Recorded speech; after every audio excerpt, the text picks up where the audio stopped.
Good morning. This is Christopher. I see Vicky's already joined us this morning.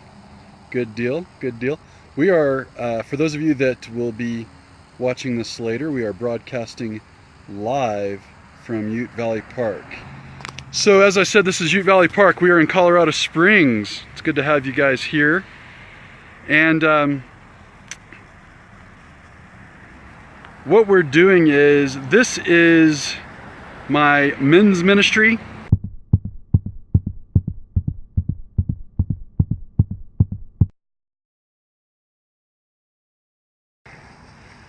And man, I'm blessed to be here. I'm blessed to live here. My drive to work, I'll have to show you guys at some point, going up past Pikes Peak, up through this gorgeous pass. It's absolutely amazing, absolutely amazing. So ultimately I'm gonna hike this ridge and find a place to squat. I'm gonna shout at you guys here in just a little bit. We're gonna talk about stepdads. I'm kind of an expert on the subject, I think, because, well, I've had several and they were fairly worthless. And I've also been a stepdad for quite some time, what, 16-ish years. Two guys, one that I pretty well raised, came into his life when he was about 6 or 7. The other was a senior in high school when his mom and I got together, and we are still happily married. And so I've got a couple different perspectives, and I just want to kind of share some thoughts about being a stepdad, and at the same time show off this beautiful place that I get to hike in Colorado. My house is like straight back over there. There's an ice cream parlor, you probably can't see it. Live right behind that, which is not good for my waistline. But I'm gonna keep going up and around. Just wanted to show you guys as we go. So, like I said, here in just a second we're gonna get started. I just want to give some encouragement to the men out there that are either stepdads, or maybe you're interested in a lady that's a single mom. And I've had some experience with being a step parent. Haven't done everything right, but I've done okay, I guess. And just want to encourage you guys. But ladies, stick around because I do want your feedback. Normally this series, and you can check out some of my other videos on my website, which is reallifeministry.net. But normally I would pre-record these videos for the guys, but I'm doing this live today because it is such a gorgeous day outside, and because I'm hoping that some of the ladies will stick around and share their thoughts, and hopefully I don't fall and break my neck going down some of these trails today. It gets a little thick. Another cool thing about this park is that I've hiked it several times, and there's just some really cool stuff. There's like a stream going through, some good rock climbing you can do. I've also come across a coyote out here. There's lots of rattlesnakes, although I've only ever seen one little one. And I climbed up to the top of, see if you can see that ridge through the tree line. I climbed up there one day and looked over, and this really beautiful hawk flew below me. It was kind of a cool spiritual experience for me. So growing up, I had several stepdads come and go in my life, and they were all pretty useless. And when I met Miss Vicky, my wife of now going on 17 years, she had 2 boys.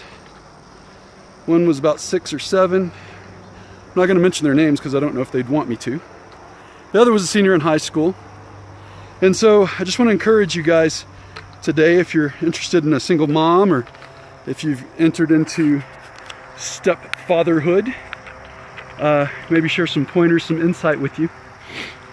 Now, unfortunately, there's not a whole lot scripturally in the Bible about stepdads. I would imagine wasn't the most common thing back in the day.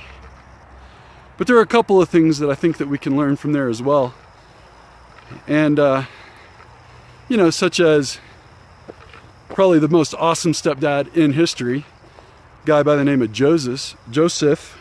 Now, Joseph, if you don't know, is the guy who was essentially Jesus' stepdad. I mean, he raised Jesus. And I think he gets really shortchanged in the Bible because as a stepdad, I'm like, dude, guy raised Jesus. He's pretty important. He must have been awesome, right? But it does say that he was a good man. And before he even knew that this baby was Jesus, before an angel came and talked to him about it, check out that ridgeline. I would climb up there right now, but I'm having to do this one-handed with the phone so that you guys can see. So I'm not gonna, because I don't want to kill myself. And anyway, Joseph, when he found out Mary was pregnant, he was going to divorce her quietly, and you know, he was concerned for her reputation. So he was going to get out of that situation originally, because they were already together. And I'm sure she's probably like, no, this is God's baby. And you know, if I'm Joseph, I'm like, yeah, whatever. But he was still being cool, and he was gonna try to save her reputation. And then, so the mountain bikers in this town are crazy. These guys, I'll be walking down trails that I can barely get down on foot, and they'll come flying past me. They're just nuts. So anyway, so then after Joseph decided he was gonna quietly step aside and let Mary do her thing, then he got visited by an angel and changed his mind, and so he basically raised Jesus as his own kid. And then several times in scripture it refers to Joseph, even Mary refers to Joseph as Jesus' dad. So being a stepdad's a pretty big deal. It's pretty important. And so, having had some fairly crappy ones, and having been one for a while, just want to share with you guys some pointers.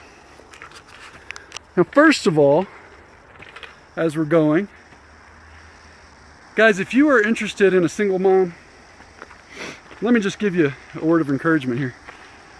There's a nice view, if you can see out that way. Just give you a couple words of encouragement here. When you meet that mom and you like her, go slow.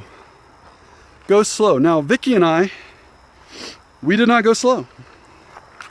And perhaps we should have, but we had kind of an exceptional situation, because the reason you want to go slow is you don't want to just fall in love with the lady. You got to fall in love with her kid. And Vicky's boys are pretty awesome. Not perfect, but they're pretty awesome. And it was just, you know, the younger one especially and I just really bonded. I didn't know that I even wanted kids, to be honest with you. Didn't really care, didn't really think about it too much. But the younger and I, and I'm intentionally not saying his name because I don't know that he'd want me to, we bonded real quick. He was the perfect age for me. You know, he could play video games and he was into sports. And so we just started hanging out. And, you know, unfortunately, I wound up having to be kind of the disciplinarian. And that was no fun, but it's part of the job. Much rather play baseball and video games and get in trouble. But that's part of the job. And so anyway, you want to take your time. You want to start off slowly, because if you don't love the kid, I don't care how you feel about the lady. And this is where I'd like to hear from you ladies, if we've got some on here. I would say that probably one of the top 5 things, I would say one of the probably top 5 things of importance for a single mom is that you love her kids. You know, you may be wealthy, you may be good looking, you may be very romantic, but if you don't love her kids, forget it, guys, because you know, here she is, she's struggling, she's on her own, and single motherhood sucks, right? And if you're going to come along and you're just going to be a jerk to her kids, this relationship's not going to make it. It's not going to last. That doesn't mean you're, you know, super dad from day one or anything, but take your time up front. Make sure in the course of this courtship that you are also courting that child. And that's huge. That's huge. Now, as I said earlier, we had, I'm actually trying to find a trail to get up a little higher easily. Rule number one, guys, love that kid. And, you know, historically, you know, back in the day, biblical times or whatever, you know, you didn't hear of stepdads, but you did have examples of, you know, if a man died, you know, the brother or some other guy would take the wife and child and he would raise that child as his own. Now here, you know, we're dealing with other dads still being around in most cases, and hopefully it's a good experience. So, where were we? Sorry. It's the lack of oxygen. Guys, you enter into this thing, and even though there's going to be, as a stepdad, you're probably going to have to deal with the biological dad. Hopefully you have to deal with the biological dad. Hopefully he's involved. Hopefully he wants to be a part of his kid's life, and that is that's a good thing. You know, you may not like the guy, but it's still his kid. But whether he's involved or not, you need to love this kid. You've got to love this child as though it's your own. If you have other children with this lady, this child, this stepchild, there's going to be insecurity involved. Treat him like he's your own kid. Love him like he's your own kid. Raise him. And you will reproduce yourself in that child, or hopefully a better version of you in that child. No matter what the involvement of the biological parent is. So this is just super important, guys. If you don't know how to raise a kid, well, you know what? I didn't know how to raise a kid either. I basically looked at how I was raised and tried to do the opposite. That kind of worked out in some instances, and others it didn't. And just be prepared. You know, set some boundaries up front. Set some ground rules. Get together with mama, and up front, and you've got to set discipline standards. You know, this is another thing. Vicki and I didn't do this. We learned the hard way on a lot of these things, but fortunately, we're both fairly easy to get along with, and we work through things. But setting disciplinary standards. Who's going to be the disciplinarian? I think Vicki just kind of assumed that I was, and which makes sense, except I'm a bit immature at times, and didn't want to be, and didn't know how to be effectively, because basically discipline for me growing up, thanks again for all the love, guys, discipline for me growing up was just getting beat. And she says I was more like a coach, and it, you know, it worked out. It worked out. Man, it's my I just had a warning pop up on my phone. It's too hot for the battery to charge, which is kind of strange. Hopefully this thing doesn't blow up in my hand. Anyway, but get together on the discipline standards. Who's going to be the disciplinarian? How are you going to work on that? You know, what sort of ground rules are you going to set for this child? This child's walking into this. Understand this, guys. This child's walking into this relationship. This is not the child's choice. Child wants mom and dad to be together, period. End of story. Even if dad was a complete butthole, kid doesn't know that. All he knows is that's his daddy, right? Kid will figure it out eventually on his own. You don't need to tell him. But for the most part,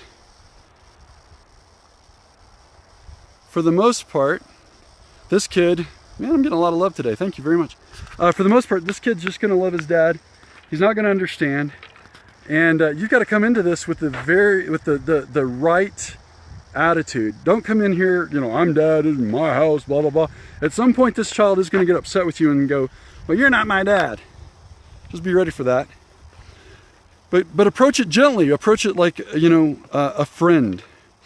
You will have to be do some disciplining at some point, for sure. But you've got to do it in love. You got to handle it the right way, making sure it's going to be very awkward if you and mom decide that there's going to be the possibility of spankings. Well, that's going to be all kinds of jacked up, because now you're spanking this child, and you just got to do it right. And my approach for things is very much the way I teach, the way I minister, is very much as a coach. And so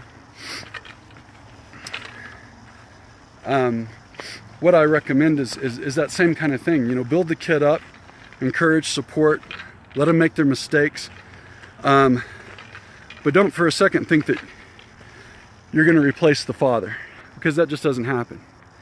And so it is a and no, I never did spank JB. Oops, I didn't mean to say his name. I never did spank him. But you know what? Part of that is he only ever did one thing that I felt warranted a spanking. And he's a great kid. He's easy to raise. He made mistakes. He screwed up, don't get me wrong. But as far as the spanking thing goes, I believe in spankings. He never really did much to deserve one. It wasn't needed as a disciplinary tool with him. He's a smart kid, and when I'd raise my voice, he'd get the message quick. I'm going to come up this way. I think we can kind of go up towards the top coming up this trail. But agree to those things up front with the mom. Don't just make assumptions on how you're going to raise this young man or young woman. Ooh. What are we at, like 6,000 feet here? And the elevation's kind of killing me. A little bit. Lack of oxygen. Now, this is also not something to be taken lightly, guys. This is a responsibility, and I would dare say it's an even bigger responsibility than having children of your own. And the reason I say this is because you could use it as an excuse, though it wouldn't go over very well with anybody I know. If you have your own kid, you could say, well, it's my kid, I screwed him up, whatever. But it's not really the case with this whole stepdad thing. So I would encourage you to study, I would encourage you to learn, encourage you to remember that this child is an individual, that no two kids are alike. They all have their own needs. They all have their own personalities. They're little adults, and they need somebody to love them. I think this is a good path, by the way. I think we're going to a cool spot if I don't fall down and break my neck. They need somebody to coach them up. They need somebody to love them. And oh boy, there's lots of kids in the world that could use you. Don't shy off from a single mom. That's what the courtship period's for. You can determine if she's crazy or whatever before you marry her. But don't shy off, because she needs you, the kid needs you, and you can have a very amazing, very rewarding relationship. I refer to my younger stepson as my son when I'm talking about him, because I raised him. His dad was around. His dad loved him.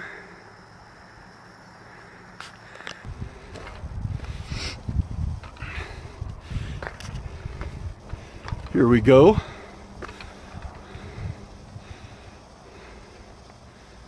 Go up just a little bit higher to the top of this.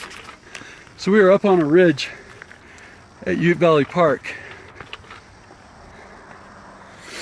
And I will just kind of show you around real quick.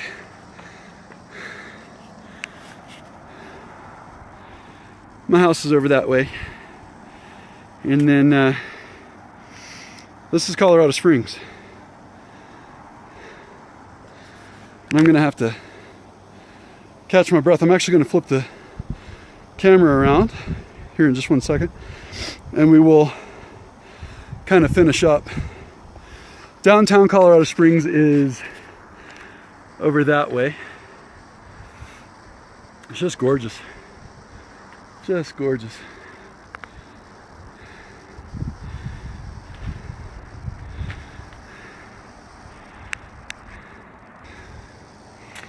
And that was a big face. Sorry about that, guys. Okay. All right. Well, welcome again. For those of you that have just joined us, I've just been trying to encourage you guys about being a step parent. It's a big deal. It's scary. It's scary. It's a big job. You know, especially if you don't have kids of your own already, you don't have any experience in that area. But I want to encourage you guys. It is a high calling.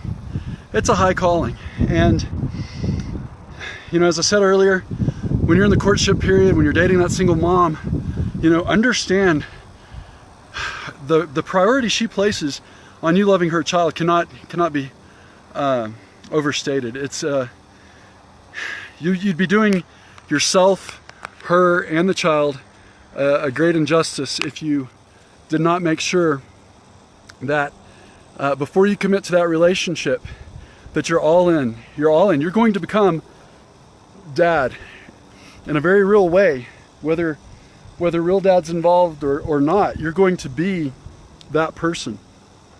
So it's important, it's huge for you to understand what you're getting yourself into, and like I said, it is scary, but it's so rewarding. You know, my the older son, he was a senior in high school when his mom and I got together. And so I didn't raise him, but I've always tried to be available for him as a mentor, as a coach, as, you know, just to be available, answer questions, and respect him as an adult.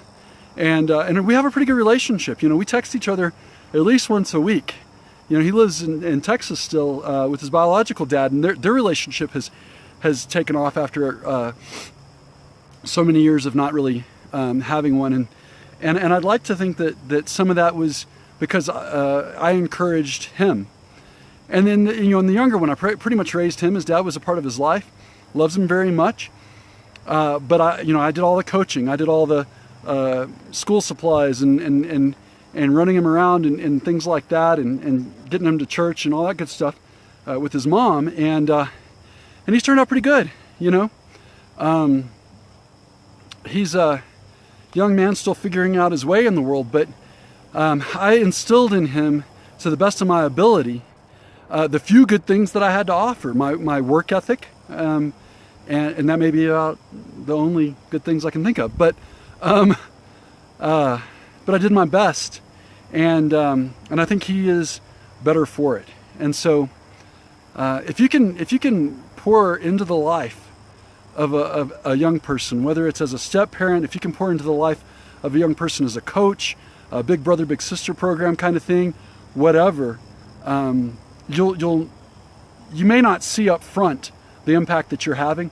In fact, you may have days of utter frustration, but in the long haul, in the long run, guys, it is so incredibly rewarding. It is so important. And it's huge. It's critical for the future of our world, because there are so few dads left. You know, so many guys, they just want to go out and make babies and keep moving. They don't even think about it, and just move on and not raise their kids.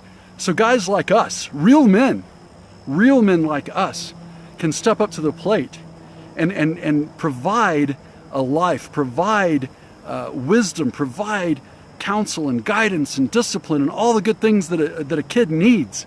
Love for a kid who just doesn't have it otherwise. You know, I could have made babies of my own. I never really had much of a desire to do that. Didn't really care. I love kids, but it never really struck me as being something that I needed to do.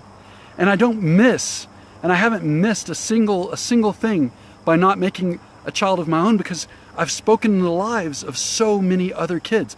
My son, who I raised, that is technically my stepson, but he's mine. He's my boy. And the older, you know, just being able to speak into his life, and other kids that I've coached and mentored and ministered to throughout my life, being a step parent is huge. Is huge. Now, you're not always going to get the appreciation. You're not always going to get the recognition that you may deserve. You know, just to be transparent, you know, with the younger one growing up, every Father's Day, he was with his dad.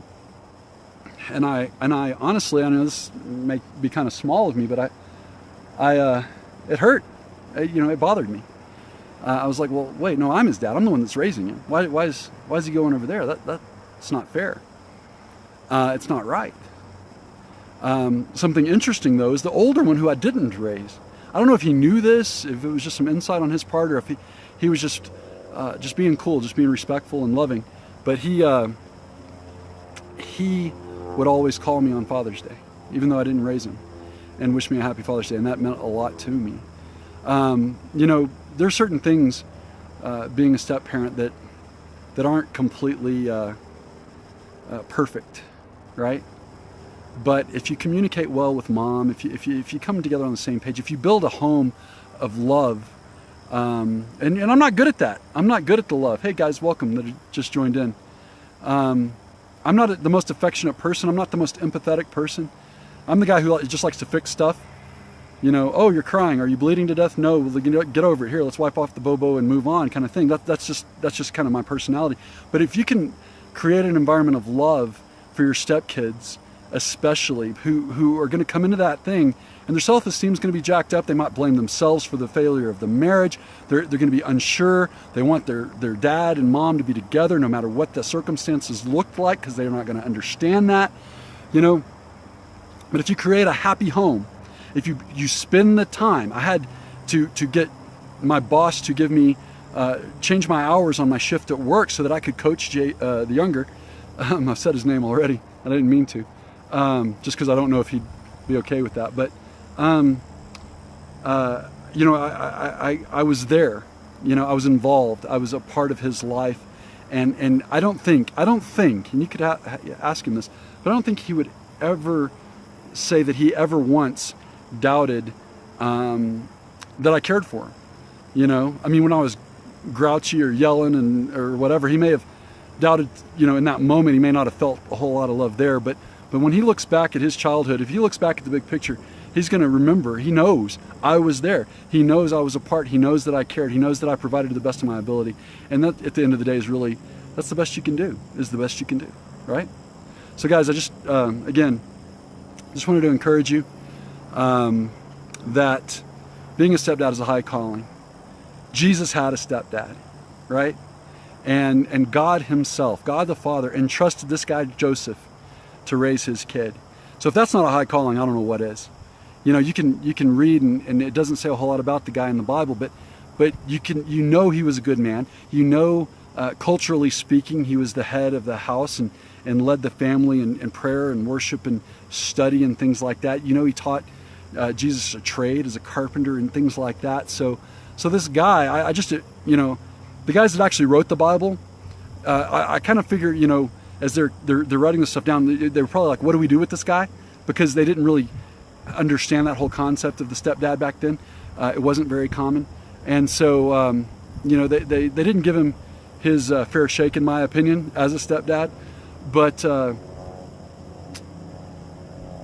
that doesn't mean he wasn't important. That doesn't mean that he wasn't one of the most important people, in my opinion, in history.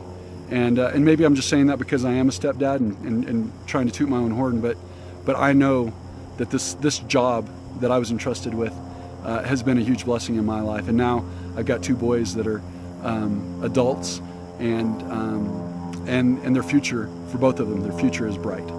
And I do believe that I was a big part of that. So this has been Christopher Holder with Real Life Ministry. Check out my website, reallifeministry.net, and like and love and share and all that good stuff. And we will talk to you again soon.